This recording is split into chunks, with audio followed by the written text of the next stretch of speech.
Air quality and your immune system. How important of a deal is it? Well, according to Walter Crinian, arguably the father of environmental medicine, first graduating class out of Bastyr in I don't know what year, but before his untimely passing last year, I remember being at a lecture with him where someone asked the very academic question, but I like when people kind of nail these brilliant minds down to a yes or no or absolutes.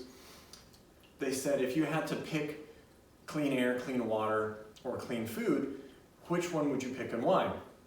Surprisingly, he actually said clean air. He said he thought it was the biggest problem.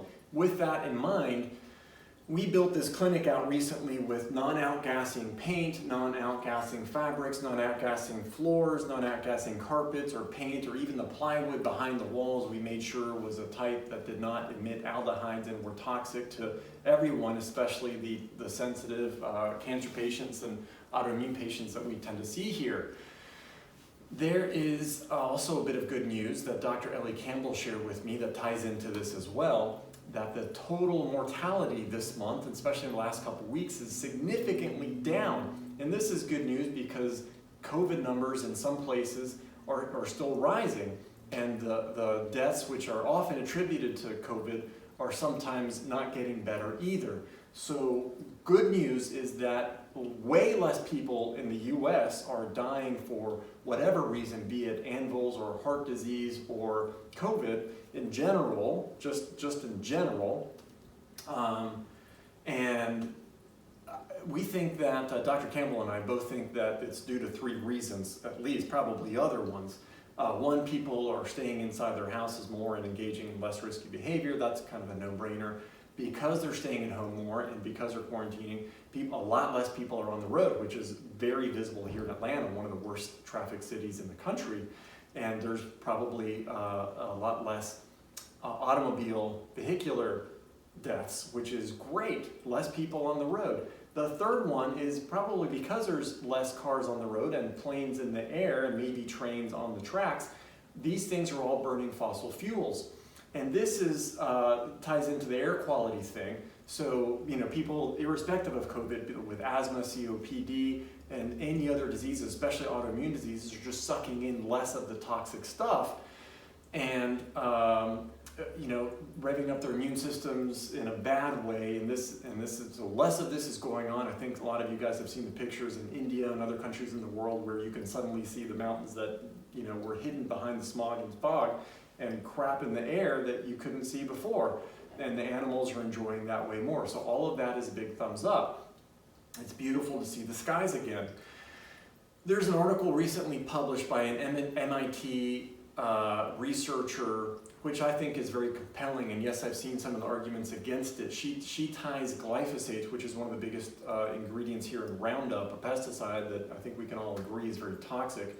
The World Health Organization in Europe ban it. We seem to be lobbying strongly enough to where we're saying it's absolutely fine, it's not a problem, but I think we can all agree that it's at least not good for you.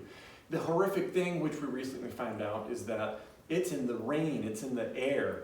Even if you're an organic farmer doing the best to not put any pesticides at all, do it all natural, all organic, biodynamic, what have you. You're growing some carrots and then it rains. Guess what? Your carrots have now a trace amount of glyphosate, and as do the people that consume them. We sometimes measure these amounts in the urine through a company, Great Plains Laboratory, which has a pretty good test. This researcher, who again is not a doctor, so I don't think that's a fair criticism, but sure, she's not a doctor in medicine. She is a PhD, and I think a lot of the people in functional medicine can say that some of the best things we've learned about health, and especially environmental medicine, have also not come from MDs.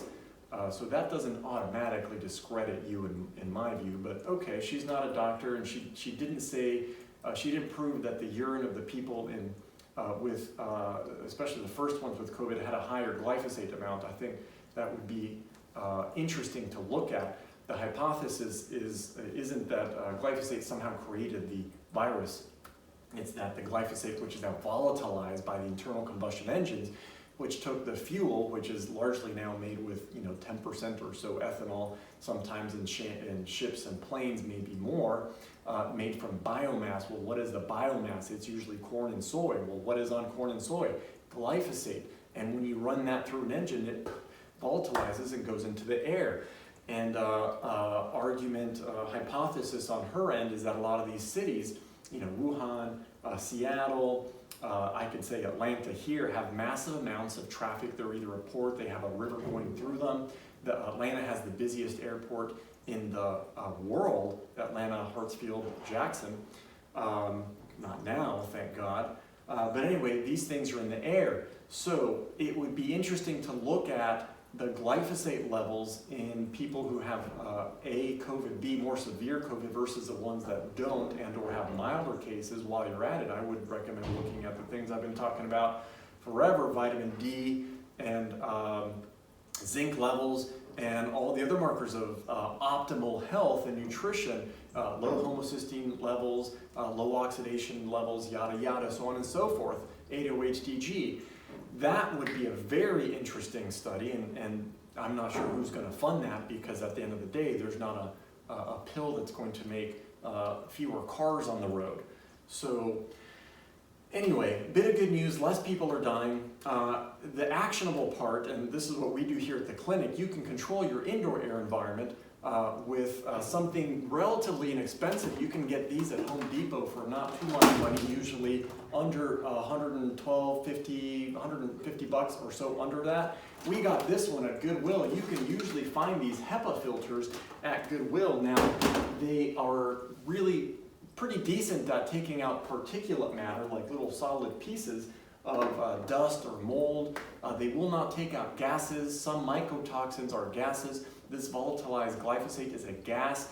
We have this IQ Air high-end filter at our clinic that does take out not just little particles, but also gases, which is great.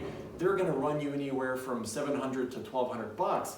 I recently spoke with the VP of another company called Austin Air, and I have no affiliation with them. I make no money on them. I'm actually looking to get an account with them to help our patients out, and if you want to help the clinic, hopefully within the next couple days I'll have an account with them, and we can hook you up with probably a slightly better price than what you can get. But as of today, no affiliation. The Austin Air company I like because A, they're American made, B, they use less plastic than these guys, which I think is a good quality product. C, the same guy that helped design the filtration system for the Swiss-made IQ Air made the American-made Austin Air, which I'm all about supporting as local as we can. So we're going to get some of these for the clinic and for some of our patients here. Give us a call if we can help you source one. I'm happy to help improve your air quality. I think this is a big part of your immune function, and it's actionable. You can do something about it. Don't feel like you're powerless. You can't do a whole lot about the air outside, but you can do something about the air you put in your body, your food, and your water. Be empowered.